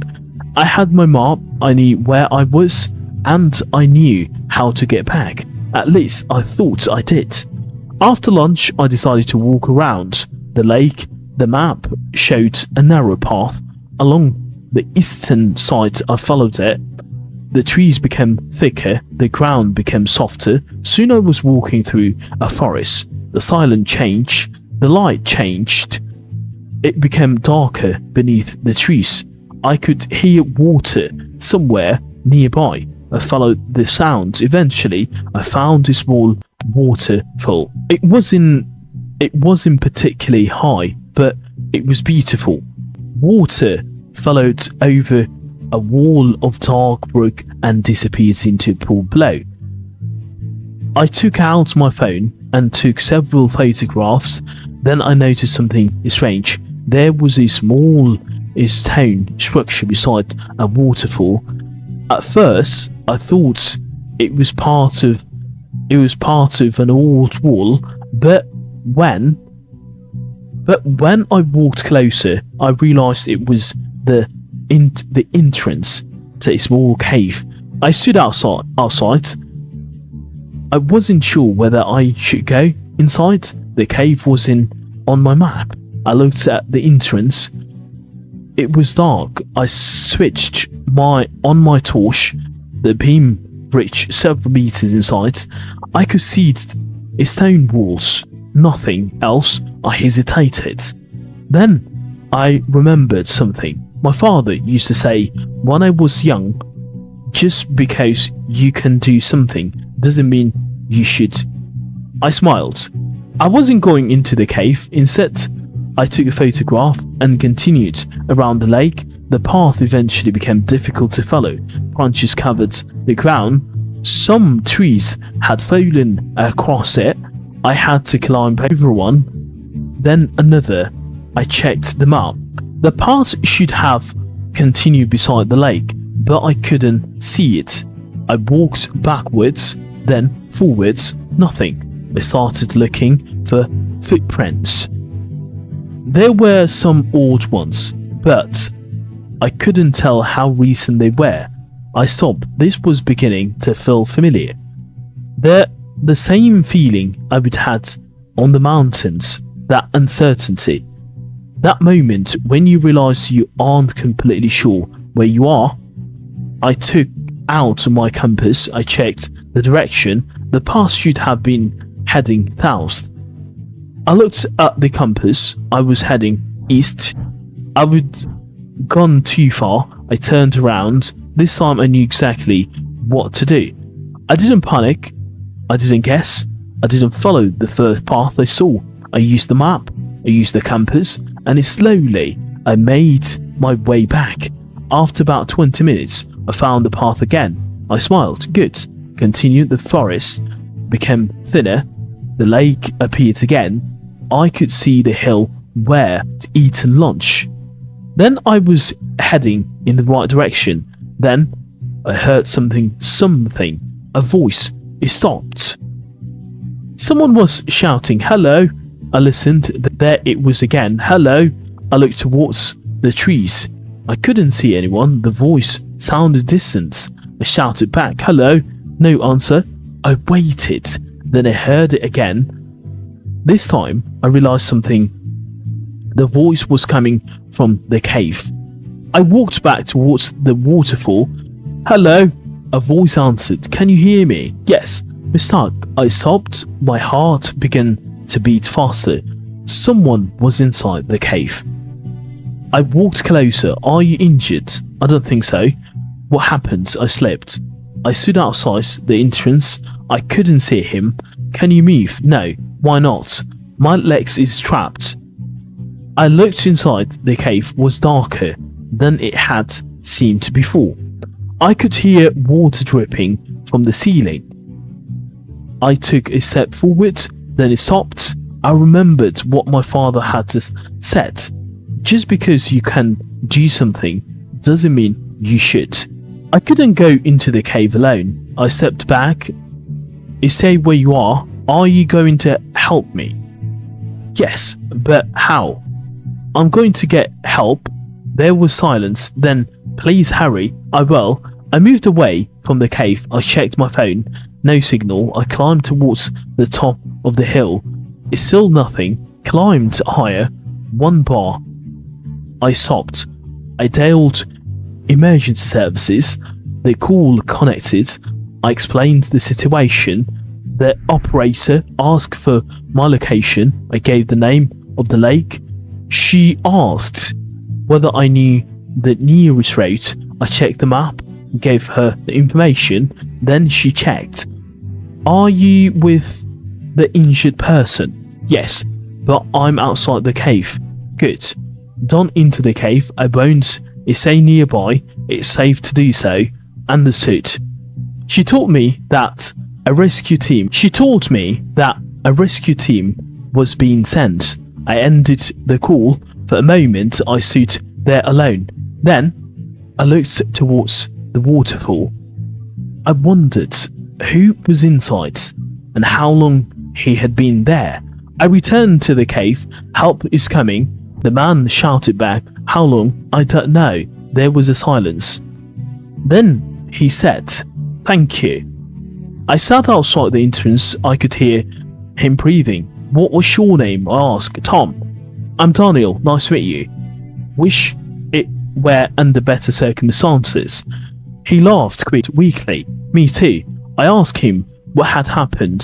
He explained that he had been walking around the lake when he decided to explore the cave. He would climbed over some rocks. One had moved beneath his foot. He would fallen. A large piece of stone had trapped his leg. He tried to move it. He couldn't. He had been there for nearly 2 hours. I looked at the entrance. "Why didn't you call anyone? My phone fell into the water, right?" He laughed. "Not my best decision." I smiled. "Mine either. What happened to you?" I told him about the mountains. He laughed. So you got lost too?" "Yes." "And how you rescue me?" Apparently there was a pause. Then Tom said, "Maybe you've learned something." I smiled. "Maybe." The rescue team arrived about 40 minutes later. I heard voices coming through the forest, a group of people appeared with equipment. One of them walks towards me. Are you Daniel? Yes. What is the casualty? I pointed towards the cave. He nodded. Good work. The team moved quickly. They checked the entrance. Then 2 rescue workers went inside. The others appeared equipment outside. The others prepared equipment outside. I stood back and watched for nearly an hour. They worked. Finally, they brought Tom out. He was pale and exhausted, but he was conscious. The rescue team checked his leg. Then they helped him towards the waiting vehicle. As he passed me, he stopped. Thank you. You don't need to thank me. I do. I smiled. Just be careful next time. He laughed. Deal. The rescue team packed their equipment. One of them came over to me. You did the right thing. By not going inside. Exactly. I wanted to help. I know, but I didn't know what to do. That's why you called us. I nodded. He looked at my map. You are well equipped. I'm learning. He smiled. Good. I looked towards the cave. A few months earlier, I might have gone inside. I might have thought, I can handle it. I will be careful. It will be fine, but now I understood something. Being brave doesn't always mean doing something dangerous. Sometimes being brave means knowing your limits. Sometimes the smartest thing you can do is to step back and ask for help. I folded my map. The clouds were beginning to gather again. It was time to go. I walked back towards the village. The path seemed different now. The same hills, the same trees, the same river. But I felt different. I wasn't trying to prove anything. I was chasing an adventure. I was simply walking, and somehow that felt better. When I reached the village, the rain started again. I walked into the cafe. Mark was there. He looked at me. Then he looked at my clothes. Something happened. I laughed. You could say that. He waited. I sat down. I found a lake. He smiled. Which one? I told him. His expression changed. Did you go near the cave? I looked at him. How did you know? Because everyone who finds that lake eventually finds the cave. I stared at him. And you didn't tell me. He laughed. You didn't ask. I shook my head. Fair enough. He poured me a cup of tea. So what happened? I told him. When I finished, he nodded. You did the right thing. I hope so. You called for help instead of going inside. Yes. Good. He looked towards the window. That's the difference between being adventurous and being reckless. It's about that. The rain continued outside. The mountains disappeared behind the clouds, and for the same reason I smiled. I finally understood what he meant. The next morning I woke up. One thought in my mind: I wanted to go home.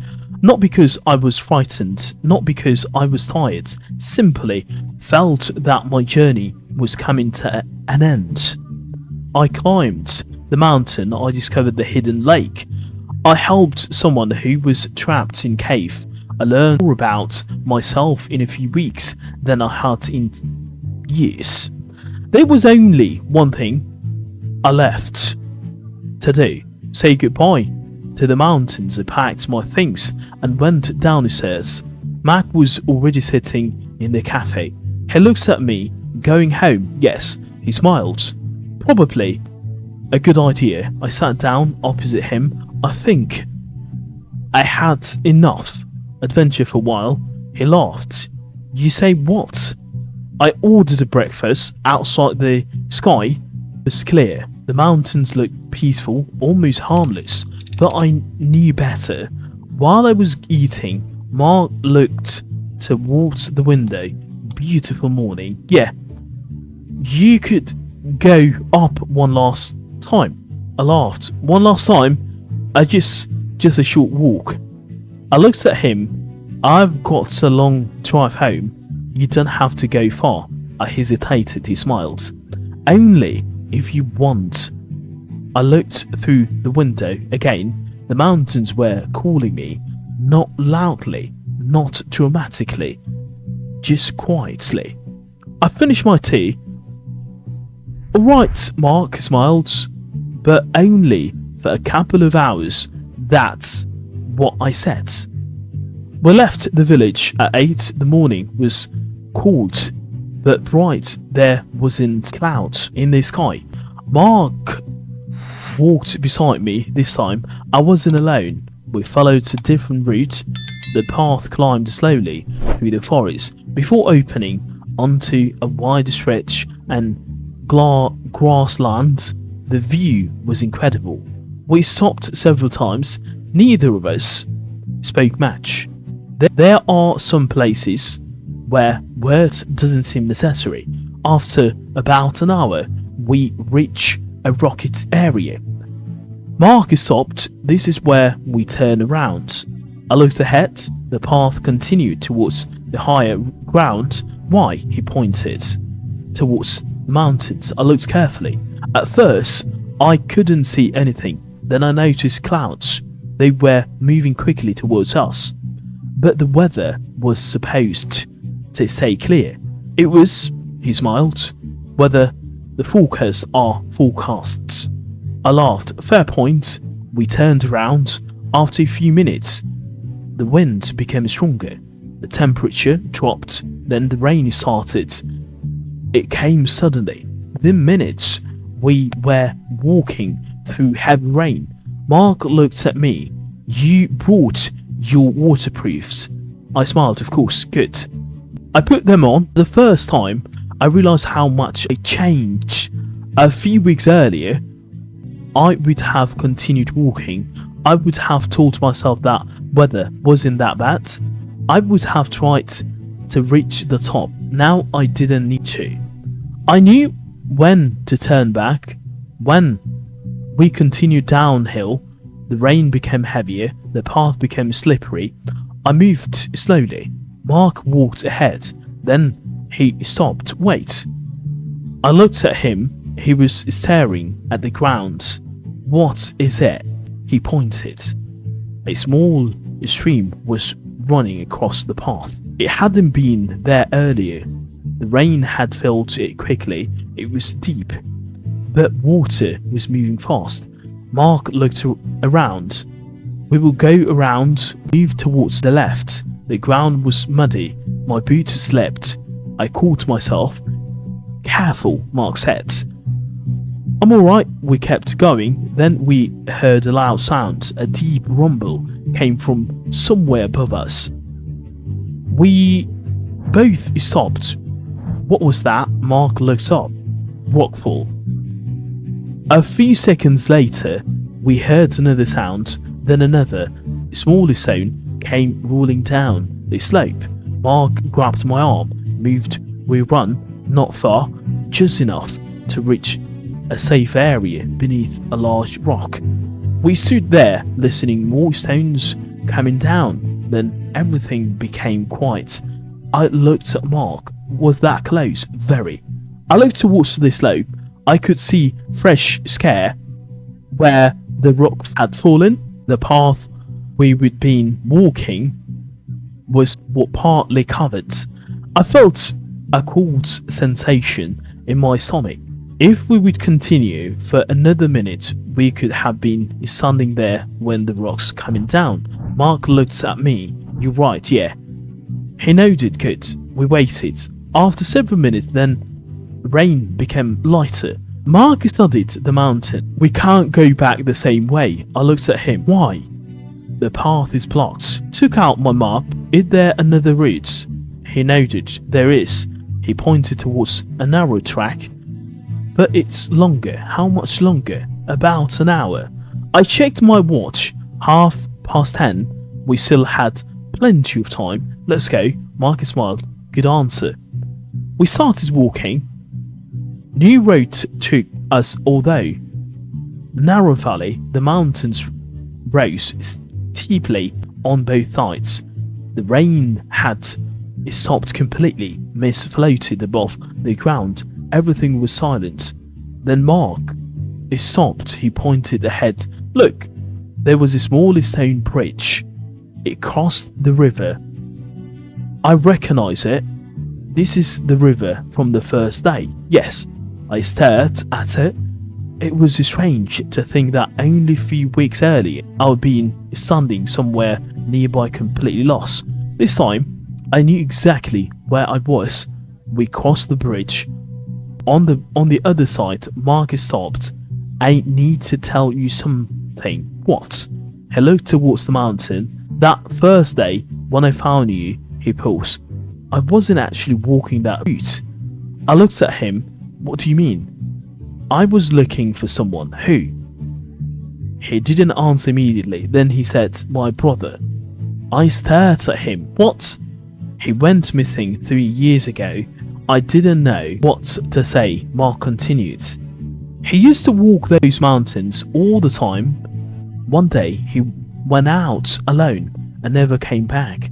I looked at the mountains. I'm sorry, Mark nodded. It searched for days. Did they find anything?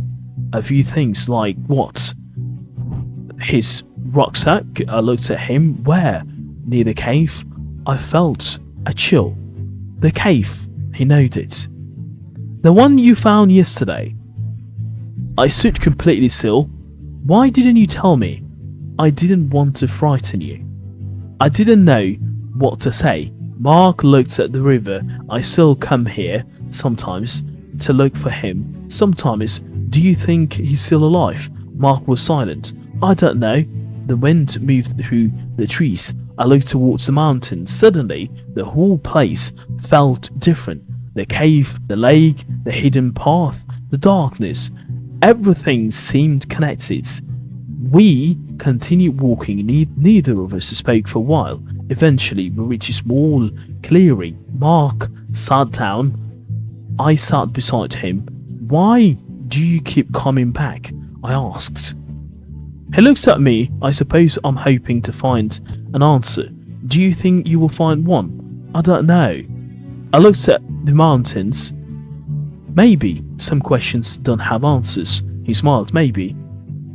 We sat quietly. Then I noticed something near the edge of the clearing, a small metal object. I stood up. What is that? Mark looked. I walked over. It was partly buried in a mud. I pulled it out. It was a compass, an old one. I cleaned the mud from the surface. Mark, come over. He stared at it. His face changed. Where did you find that? Here. He took it from my hand. He turned it over. There were initials engraved on the back. G.M. Mark stopped, breathing for a moment. My brother. I looked at him. Are you sure? He nodded. I gave him that compass. He held it tightly for several seconds. Neither of us spoke. Then he sat down. He looked at the compass. I could see tears in his eyes. I thought it was gone. I didn't know what to say, so I simply sat beside him. We sat there for a long time. Eventually Marcus stood up. We should go. Yeah. He put the compass carefully into his pocket. We continued walking. The path eventually brought us back towards the village. The weather had cleared again. The sunlight appeared through the clouds. As we walked, Mark seemed different, lighter somehow. He hadn't found his brother, but he had found something that belonged to him. Sometimes that was all you got. Sometimes you had to accept you couldn't change the past. You could only decide what to do with what reminded. We reached the village just after midday. Cafe was busy. People were eating lunch. Children were talking. Someone was playing music. It felt completely normal. Mac and I sat at the table near the window. He ordered 2 coffees. For a few minutes, we didn't talk. Then he looked at me. Do you know what I've realised? What? You came here looking for an adventure. I smiled, yes. And I came here looking for my brother. I noted. We both found something. I thought about that maybe. He smiled. Maybe more than we expected. We drank our coffee. Then Mark reached into his pocket. He took out the compass. We placed it on the table.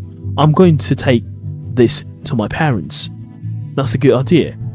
They will want to see it. I smiled. I think they will. He put it away. Then he looked at his watch. I suppose this is goodbye. I noted, yeah. We shook hands. Then he pulled me into a quick hug. Take care of yourself, you two. And Daniel, yes, keep walking. I smiled. I will. I went back to the guest house. My car was waiting outside. I loaded my bags. Before getting in, I looked towards the mountains. One last time. The clouds had disappeared. The peaks were bright in the afternoon sunlight. I thought about everything that had happened. The first walk, the storm, getting lost, the stranger, the river, the hidden lake, the cave, the rescue, and the rockfall, the compass. None of it had happened the way I expected, but perhaps that was the point. I would come looking for simple adventure. Instead, I learned about fear. I learned about passion. I learned about friendship. I learned that asking for help wasn't weakness. And I would learn that sometimes turning back was the bravest decision you could make. I got into the car. Before starting the engine, I looked at my phone. There was a message from James. Everything alright? I smiled. I typed, it's alright, I'm coming home. I started the engine, then I drove away, but as the mountain disappeared behind me, I knew something had changed. I would never look at them in quite the same way again, and perhaps one day I would return, not to conquer them, not to prove anything, just to walk and to remember.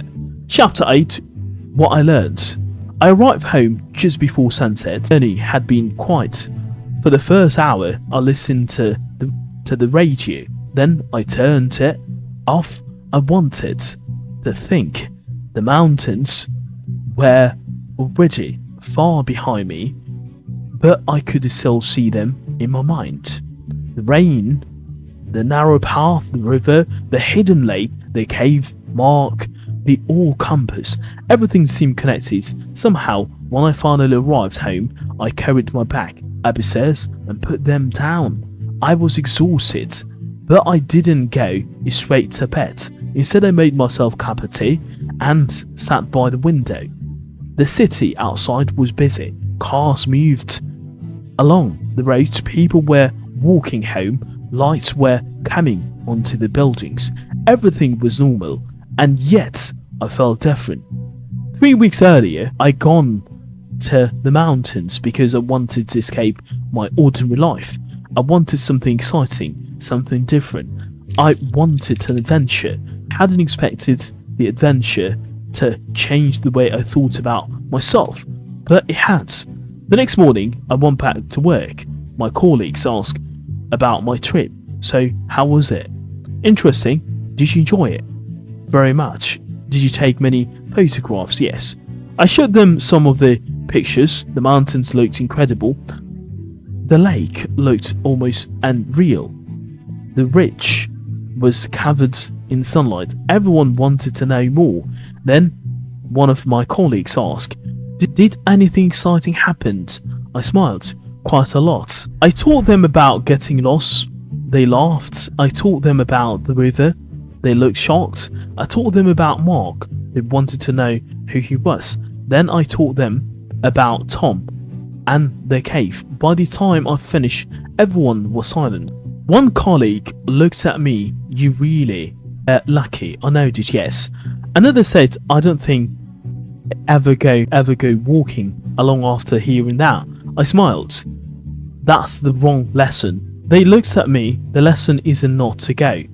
So what is the lesson? Prepare properly. Nobody laughed this time. Over the next few weeks, I started changing small things in my life. Nothing dramatic. I simply became more careful. When I planned something, I checked the details. When I travelled somewhere unfamiliar, I looked at a proper map. When I made plans, told someone where I was going. And when something didn't feel right, I paid attention. Before my adventure, I would often ignore that feeling. I would tell myself I would be fine. I'm probably worrying for no reason. I'm sure nothing would happen, but I had learned that instinct exists for a reason. Sometimes your mind notices danger before you consciously understand it. You don't always have to know exactly what's wrong. Sometimes it's enough to know that something doesn't feel right.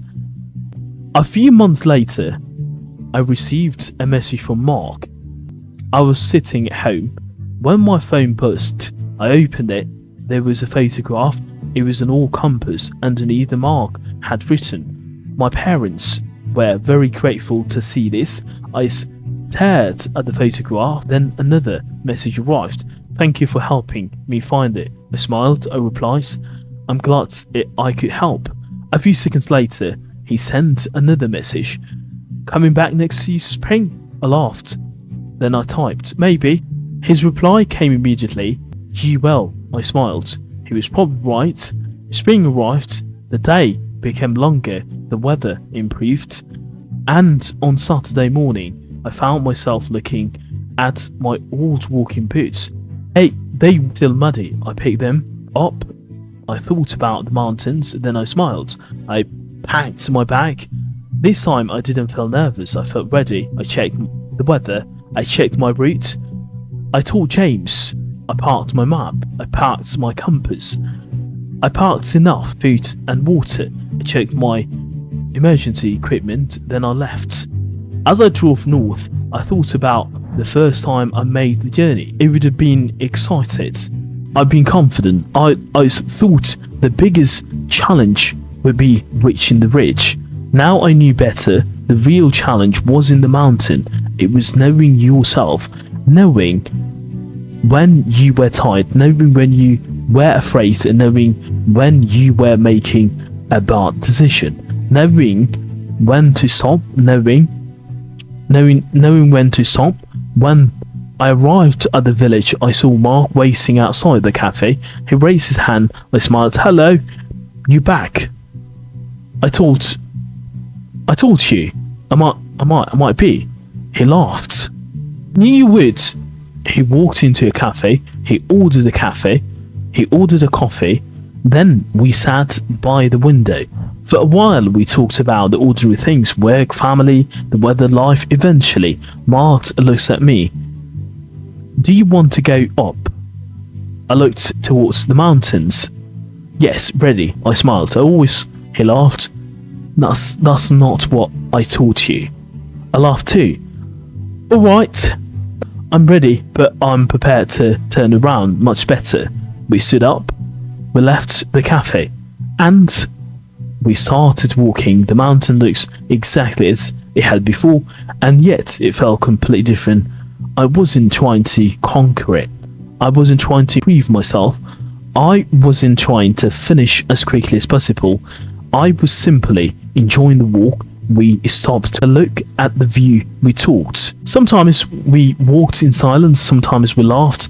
When the path became steep, we slowed down. When the wind became stronger, we stopped. When the clouds appeared above the ridge, we checked the weather. And when the rain finally began to fall, we turned around. No arguments, no disappointments, no stubbornness. We simply turned around as we walked back towards the village. Mark looked at me. "Do you remember your first day?" I laughed. "Unfortunately, you've come a long way." Looked towards the mountains. "Yeah," he smiled. "So I have." That evening, we sat outside the cafe. The rain had dropped. The sky was clear again. The mountains were glowing in the last light of the day. Mark looked at the horizon. I used to think I needed to find my brother. I looked at him, and now, he thought for a moment, now I think I needed to find a way to live with not finding him. I didn't answer.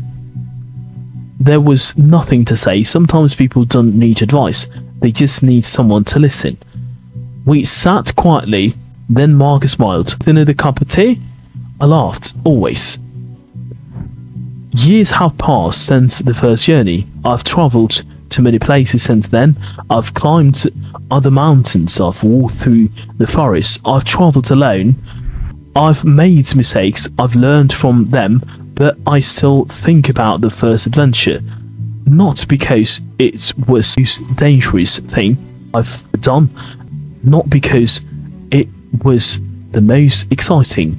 But because it taught me something important. Adventure isn't about being fearless. It's about understanding fear. It's about knowing when to move forwards and when to stop. It's about being prepared. It's about accepting that you don't know everything. And it's about understanding that asking for help isn't a sign of weakness. Sometimes it's a smarter thing you can do. If there is one thing I remember most clearly, is that first evening on the mountain. I was alone. It was raining. I couldn't see the path. My phone had no signal. I didn't know what to do. I thought I had failed. But I looked back. I realized something. Getting lost wasn't the end of the story. Getting lost wasn't the end of the story. It was the beginning, because if I hadn't got lost, I might never have met Mark. If I hadn't met Mark, I might never had discovered the hidden valley. If I hadn't discovered the valley, I might never have found Tom. And if I hadn't found Tom, Mark might never have discovered his brother's campus. One mistake led to another event. One event led to another, and somehow everything connected.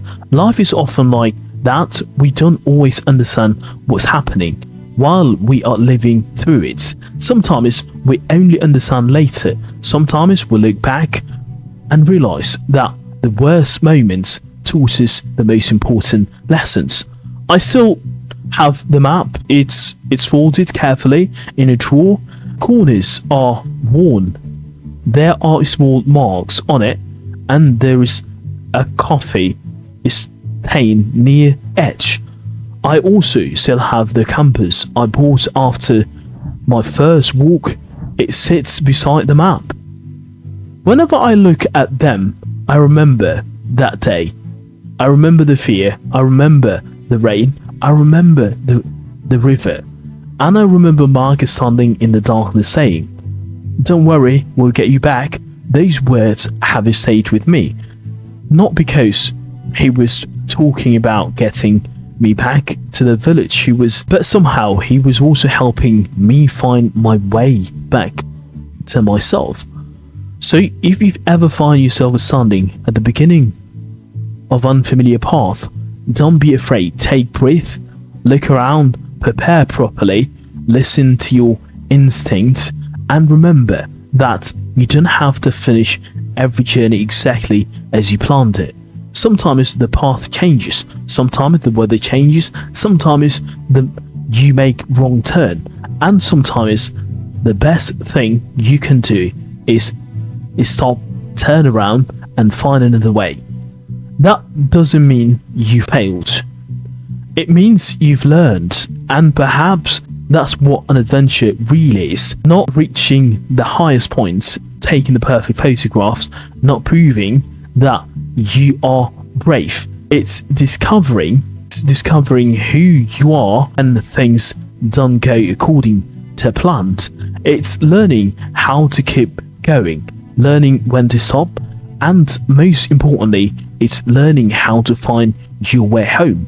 I looked at the mountains one final time. The sun was setting behind them. The peaks were turning gold. I smiled.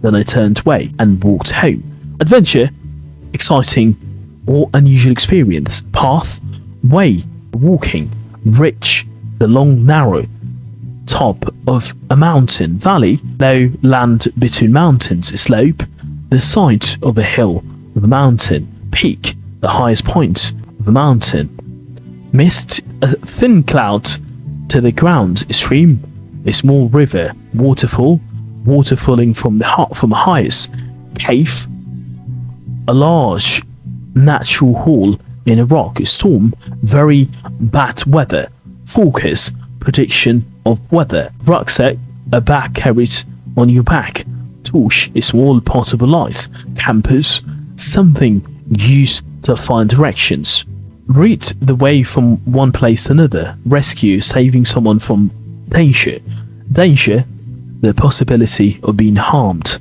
mistake, something done incorrectly, instinct, a natural feeling about what to do, preparation, getting ready for something, equipment, the things needed for an activity. But no, these are the expressions as well. Common expressions: carry on, continue, turn back, turn the way you came, get lost, lose your way, find your way successfully, reach a place, take your time, don't hurry, watch out, be careful, danger is near, be careful, take care, to avoid danger. Fair enough, I understand, that's reasonable, no worries, don't worry, it's alright, give it a try, attempt something, it depends, the answer changes according to the situation, keep an eye on, watch something carefully, in the distance, far away, all of a sudden, very suddenly, at first, at the beginning, after a while, after some time, eventually, finally, after some time. In the end, finally, after everything, it turned out you discovered that something was true. I had no idea, didn't know it was worth it. Something was difficult but worthwhile. Looking back, thinking about something that happened in the past. Couldn't believe it. It was extremely surprised. Make your way, travel towards a place. Look after yourself to take care of yourself. Well, that's the end of the story, and there. See you in this one. Take care.